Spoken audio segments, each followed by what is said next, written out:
नमस्कार दोस्तों, मैं हूं दिल्ली डॉन के लिए वीरेंद्र चौधरी।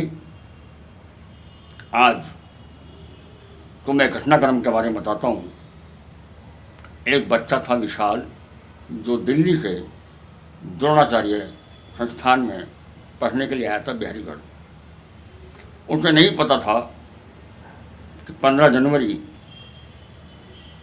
उसकी मौत का इंतज़ार कर रही है। खबर ये नहीं है, रोज़ाना हादसे होते हैं, रोज़ाना लोग मरते हैं, लेकिन उस बाप के दिल से पूछिए जिसका 15-16 साल का बच्चा चला गया हो। उस बहन से पूछिए, उसके आंसू नहीं थम रहे। उसका भाई एक डॉक्टर है, वो भी रो रहा है। और घटनाक्रम चिल्ला चिल्ला के बता रहा है कि ये एक्सीडेंट नहीं है, इट इज ए मर्डर। ये मर्डर है, लेकिन पुलिस उसे बता रही है एक्सीडेंट। क्या हमारे उत्तर प्रदेश की पुलिस को हो गया है? योगी जी कहते हैं कि मेरी पुलिस अलर्ट है। मैं कहता हूँ योगी जी आके खुद मायना कर लें और पटे बहादुर की बात सुन लें, जिसका बेटा गया है। वो चीख चीख के कह रहा है कि उसने देखा है उस स्थान को जहाँ उसके बेटे की लाश मिली थी। कैसे मिली, क्या हुआ, कैसा हादसा हुआ, इनके बयान सुना रहा हूँ मैं आपको, और फैसला आपके हाथ में है। और अगर आपको लगता है कि उनके बयान सही हैं तो आप दिल खोल कर, जितने भी मेरे दर्शक हैं, पटे बहादुर का समर्थन करें, उसके समर्थन में लाइक करें, और जब भी सहारनपुर पहुँचे उसे बताएं कि सहारनपुर दोस्तों का शहर है, मददगारों का शहर है। हम आपकी मदद को तैयार हैं। घटनाक्रम मैंने देखा तो उसके बाएं बाजू में और दाहिने उसमें घुटने में चोट थी और सर राइट को ऐसा होता है कि उठा के ही ट्राली के नीचे डाला गया।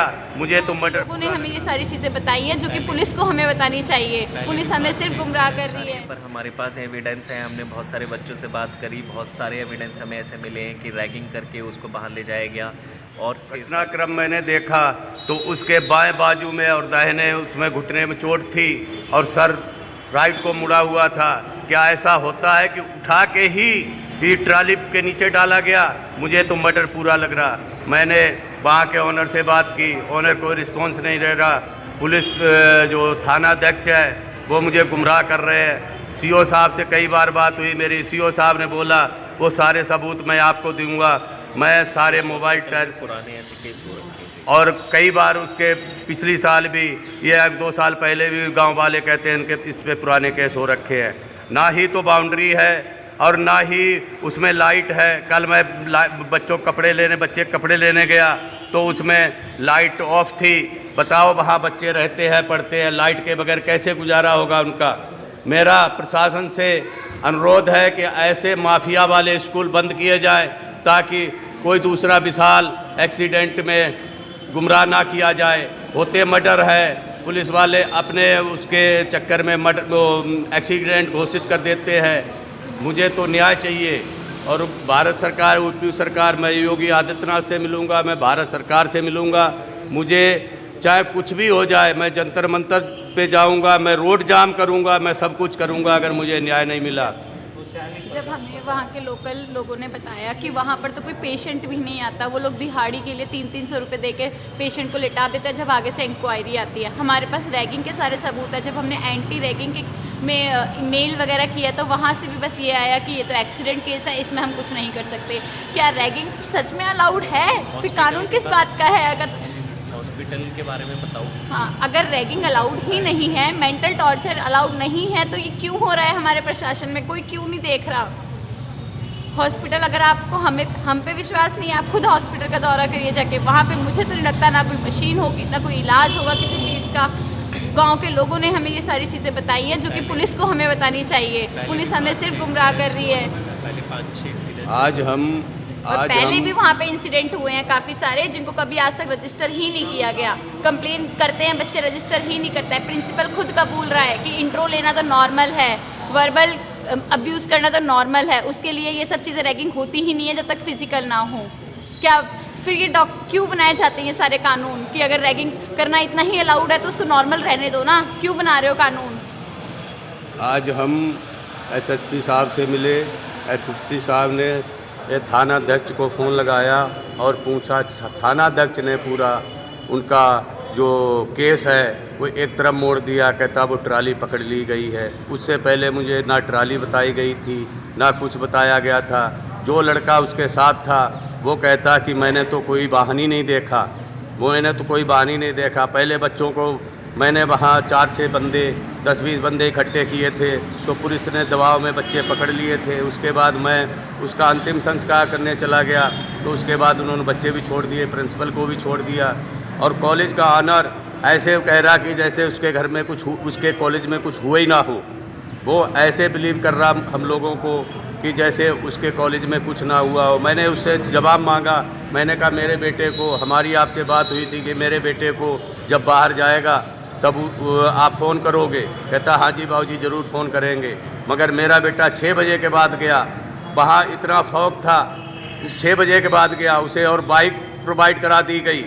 बाइक पे बिठा के लड़का ले जाता है और 5 मिनट के बाद में खबर आ जाती है उसका एक्सीडेंट हो गया। ये तो जानी मानी है, इतना ना ही कोई इतना वो रोड चलता है ना कुछ इतना कुछ है और ना ही आवाजाही है इतनी, मगर 5 मिनट में हमारी दुनिया ख़त्म कर देता है। हम बताओ 21 साल का बेटा हमारा कौन देगा? कौन देगा? वो प्रिंसिपल देगा या वो उसका मालिक देगा या भारत सरकार देगी? भारत सरकार को जितना पैसा चाहिए हम देते हैं, मेरा बेटा वापस कर दे।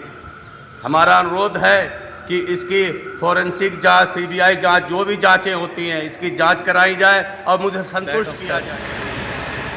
मैं डॉक्टर अरुण कुमार, मेरा भाई विशाल जिसकी मृत्यु दुबनचर हॉस्पिटल के बाहर हुई थी, पुलिस उसको पूरी तरह एक्सीडेंट का केस बता रही है, पर हमारे पास एविडेंस है। हमने बहुत सारे बच्चों से बात करी, बहुत सारे एविडेंस हमें ऐसे मिले हैं कि रैगिंग करके उसको बाहर ले जाया गया और फिर साजिश के तहत मारा गया। पुलिस से हमने पूरी भाग दौड़ कर ली, बात कर ली, बस वो ये करना चाहती है कि इसको कैसे भी एक्सीडेंट केस दिखाया जाए।